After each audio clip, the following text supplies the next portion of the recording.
Today on Tricrow Studios, we do a comparison between the Gibson SG Standard 61 and the Gibson Les Paul Standard 50s.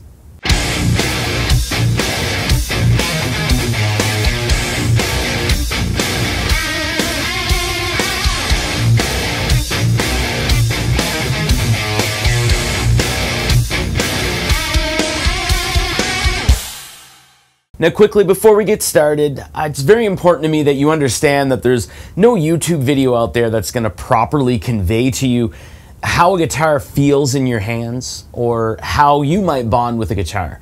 So it's very important that before making any purchases, make sure you go to the store and try out each guitar. Try out all the guitars if you want.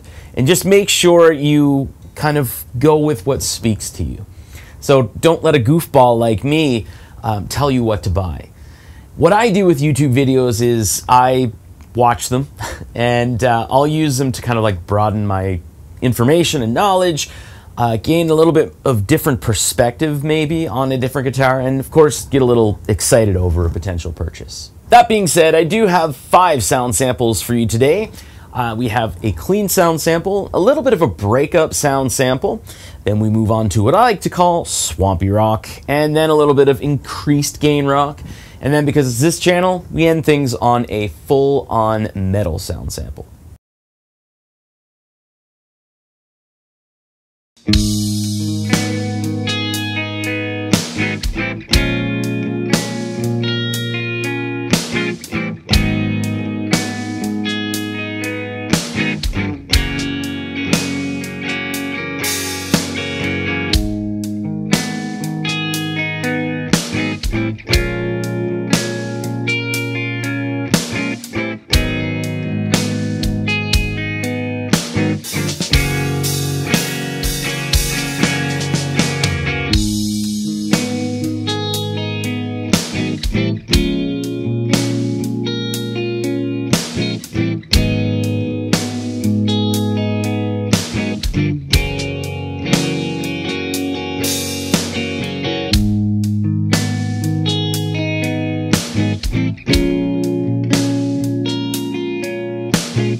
All right, so there you go. There are the sound samples for the comparison between the Gibson SG Standard 61 and the Gibson Les Paul Standard 50s. Now, I do have to say, first and foremost, this is a limited edition version of the Les Paul Standard 50s. All of the specs are the exact same. However, it does have a AAA flamed top.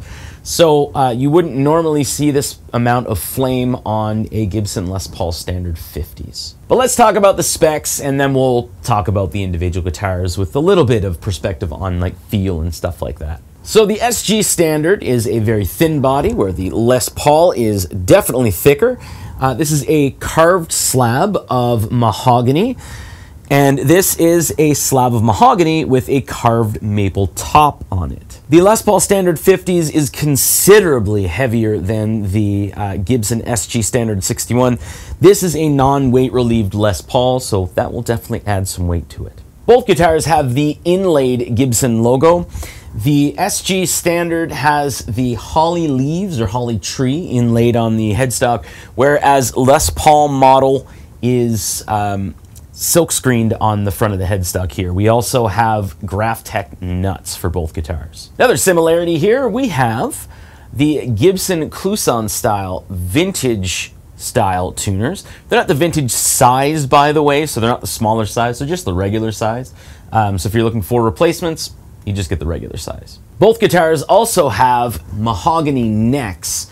The SG Standard 61 actually has the slim tapered neck, whereas the Les Paul Standard 50s has the 50s style neck. So this is similar to the baseball bat, where it's very thick. Fretboard wise, both guitars have rosewood fretboards, which are bound, and they also have the acrylic trapezoid inlays. Both guitars also feature the ABR1 bridge, but when we're looking at pickups, we definitely have different pickups here. The SG Standard 61 has the 61R and 61T pickups, which I believe are now known as the Burstbuckers 60s pickups, or Burstbuckers 60s tribute pickups.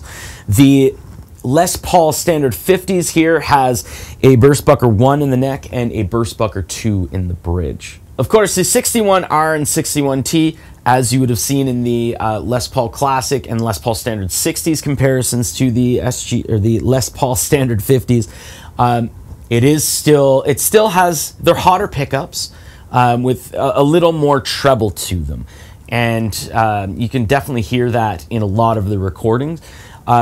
That's not to say that these are like lesser quality or anything like that, pickup wise.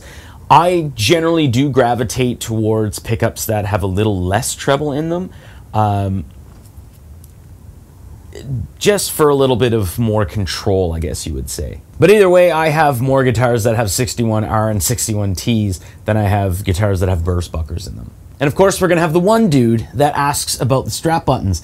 The strap buttons on the SG Standard 61 are smaller than the mushroom type strap buttons that are on the Les Paul Standards 50s. All right, so let's take a look at the guitars on an individual basis. Just a few points here. So you'll notice that my arms are kind of resting on the SG Standard. There's a reason for that. As far as balance, there's a lot more weight on the headstock end than on the body end. So you'll typically hear when it comes to SGs, the neck dive. So just, if you're going to be standing up with it, don't use a nylon strap. Leather strap, you should be okay. But as far as overall balance with the SG Standard, a lot of things seem to be shifted forward rather than centralized on your body when you're seated. So like a Les Paul would feel like this, but the body's shape's a little different. The toggle switch is on the lower half of the body, which is convenient if you are someone who moves around their knobs here. So if you are, doing some lead work where you're going to be switching between pickups, it's quite convenient because sometimes you're going to be moving around your tone knob or your volume knob to get that sweet spot. And as far as access to the upper frets, with an SG, you have a lot of access to the upper frets because of the double cutaway horn design here. If you're a player that likes to, reach the 22nd fret and put your thumb kind of adjacent to where your other hand is, or your other finger is. On the neck, you can definitely do that because of the design of the SG. And again, as far as weight, the SG is a fairly thin guitar. So if you're going from the Les Paul to the SG, you might notice some difference, a little less weight on your lap, I guess you would say. And as far as standing up with a strap, your back will definitely feel a difference between this and the Les Paul. Taking a look at the Gibson Les Paul Standard 50s here, as far as balance, I can move my hands even though I'm wearing dress pants that are slippery, and I don't really have a lot of worry about the guitar moving.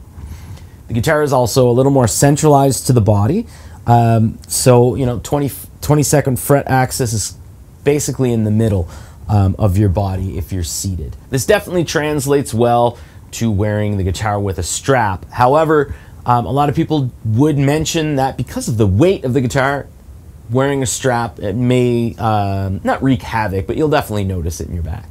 Toggle switch is on the upper portion of the body here, and readily available for your thumb to flick up and down. As far as upper fret access, you definitely have access to the 22nd fret. However, it's a single cut design, so the portion that's not cut away, you can't, it kind of doesn't allow you to put your thumb on the opposite side when you're reaching for the 22nd fret. And again, as far as weight, it's a fairly well-balanced guitar. However, again, it is non-weight relieved, so you'll definitely feel it. Like my knees, doesn't hurt or anything like that, but my knees do notice the difference. Or my lap, I guess you would say, does notice a difference because, again, much thicker body, and when you're standing with a strap, you know, if you're going to be standing for a couple of hours or whatever, your back will definitely start to notice it. So lift weights, guys. That sounds stupid. All right, so there you go. There is the comparison between the Gibson SG Standard 61 and the Gibson Les Paul Standard 50s. It's really all I got to say, and hopefully maybe I inspired you to go to the store and try them out for yourselves. Anyway, thanks for watching.